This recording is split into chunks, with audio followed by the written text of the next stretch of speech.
Hello everyone, I hope you all are having a great time. Today I'm back with another tutorial video, and in this video I'll be guiding you guys through the steps of registering for the mobile banking service of BMO Harris.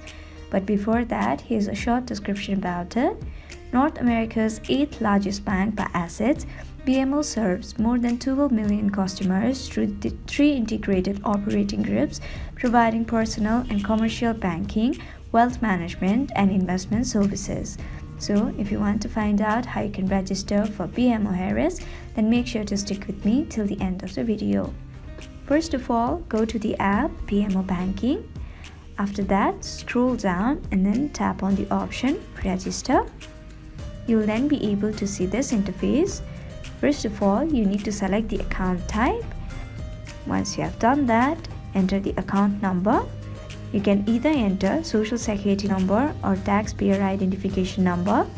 And once you have done that, tap on Continue. Then follow the further instructions provided and give all the required details. Finally, you'll be able to register for the mobile banking service of BMO Harris. So we have come to the end of the video. I hope this video was helpful for you guys.